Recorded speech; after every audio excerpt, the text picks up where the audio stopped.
आज की कहानी दिल से दिल तक। छोटे से एक शांत गांव में सावित्री नाम की एक बूढ़ी माँ रहती थी।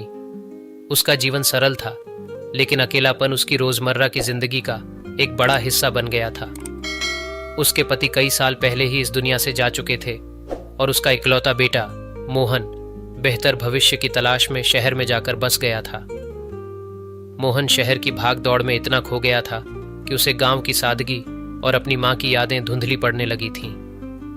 हालांकि वह हर महीने माँ को पैसे भेज दिया करता, लेकिन उसे माँ से बात करने की फुर्सत नहीं मिलती थी। सावित्री हर दिन अपने आंगन में बैठकर मोहन के फोन का इंतजार करती। उसके मन में बस एक ही सवाल गूंजता, क्या मोहन कभी लौटेगा? उसकी बूढ़ी आंखों में बेटे को एक बार देखने की तमन्ना थी, लेकिन महीनों बीत जाते और मोहन का फोन भी मुश्किल से आता। माँ का इंतजार बेजोड़ था, लेकिन वह जानती थी कि उसका बेटा बड़े सपने देख रहा है और वह उसे रोक नहीं सकती थी। सावित्री के पड़ोस में एक मासूम सी बच्ची राधा रहती थी। राधा की उम्र करीब 8 साल की थी और वह अपनी माँ को खो चुकी थी। उसके पिता, जो शहर में नौकरी करते थे, उसे गांव में अकेला छोड़कर चले जाते थे। राधा का भी जीवन अकेलेपन से भरा हुआ था। हर दिन वह स्कूल से लौटती तो सीधे सावित्री के घर आ जाती। वहां उसे एक माँ का प्यार और दुलार मिलता था और सावित्री को राधा में अपनी खोई हुई ममता दिखने लगी थी। दोनों ने धीरे धीरे एक दूसरे में अपनी भावनाओं का सहारा ढूंढ लिया था। सावित्री की सूनी जिंदगी में राधा की हंसी और मासूमियत एक नई रोशनी की तरह थी। एक दिन राधा अचानक बहुत बीमार हो गई। उसका शरीर बुखार से तपने लगा और धीरे धीरे उसकी हालत और गंभीर होती चली गई। गांव के डॉक्टरों ने इलाज करने की कोशिश की, लेकिन उन्होंने साफ कह दिया कि राधा की हालत नाजुक है और उसे जल्द से जल्द शहर के बड़े अस्पताल में ले जाना होगा। सावित्री के पास इतने पैसे नहीं थे कि वह राधा को शहर ले जा सके। वह परेशान होकर गांव वालों से मदद मांगने लगी, लेकिन कोई भी इतना पैसा देने को तैयार नहीं था। उसके पास जो थोड़ा बहुत था वह भी काफी नहीं था। सावित्री ने मोहन को फोन किया। दिल में उम्मीद थी कि शायद बेटा उसकी मदद कर सके, लेकिन कई बार फोन करने के बावजूद मोहन ने फोन नहीं उठाया। वह शहर की आपाधापी में मां की पुकार से अनजान रहा। आखिरकार सावित्री ने अपने पास मौजूद सारे गहने और जमीन बेच दी।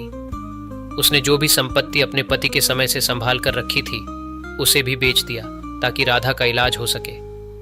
सावित्री ने बिना एक पल भी सोचे अपना सब कुछ कुर्बान कर दिया। उसके लिए राधा सिर्फ एक पड़ोस की बच्ची नहीं थी, बल्कि वह उसकी मां की ममता का साकार रूप थी। शहर में कई दिनों तक इलाज चलने के बाद राधा की हालत में धीरे धीरे सुधार हुआ। डॉक्टरों ने उसे खतरे से बाहर बताया। सावित्री के चेहरे पर राहत की एक झलक आई, लेकिन उसके जीवन की सारी संपत्ति अब खत्म हो चुकी थी। न उसके पास अब कोई जमीन बची थी, न घर। वो अब राधा के साथ एक छोटे से कमरे में रहने लगी थी, लेकिन उसका दिल संतोष से भरा था। उसने अपनी ममता और प्यार का कर्ज अदा कर दिया था। कुछ हफ्तों बाद मोहन गांव आया। जब वह गांव पहुंचा तो उसने देखा कि उसका घर बिक चुका है और उसकी मां अब राधा के साथ एक छोटे से घर में रह रही है। उसे यह देखकर बहुत गुस्सा आया। उसने तुरंत अपनी मां से नाराज होकर पूछा, मां, तुमने अपना सब कुछ बेच दिया, वो भी बिना मुझसे पूछे? क्या तुम्हें मुझसे सलाह लेने की जरूरत नहीं समझी? सावित्री ने अपनी बूढ़ी आंखों से बेटे की ओर देखा।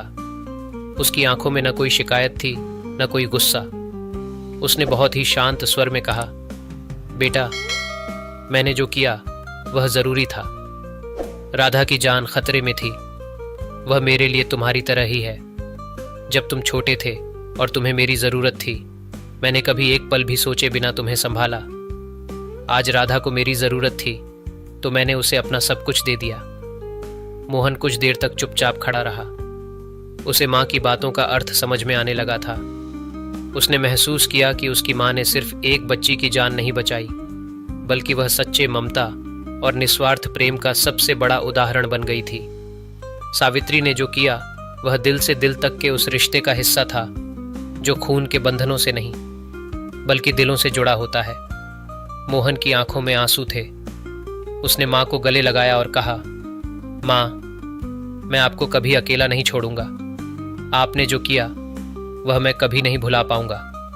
आपने मुझे सिखाया है कि असली रिश्ते खून से नहीं बल्कि दिल से होते हैं। इस तरह दिल से दिल तक का वह अटूट बंधन और भी मजबूत हो गया। जहां ममता, त्याग और प्रेम की कोई सीमा नहीं होती, वहां दिल से दिल तक का यह रिश्ता अमर हो गया। अगर आपको यह कहानी अच्छी लगी हो तो इसे लाइक करें और अपने मित्रों के साथ ज़रूर शेयर करें। और भी इसी तरह की प्रेरणादायक कहानियां सुनने के लिए आपसे निवेदन है कि आप हमारे चैनल को सब्सक्राइब करें। मिलते हैं अगली कहानी के साथ, तब तक के लिए अपना ख्याल रखें। धन्यवाद।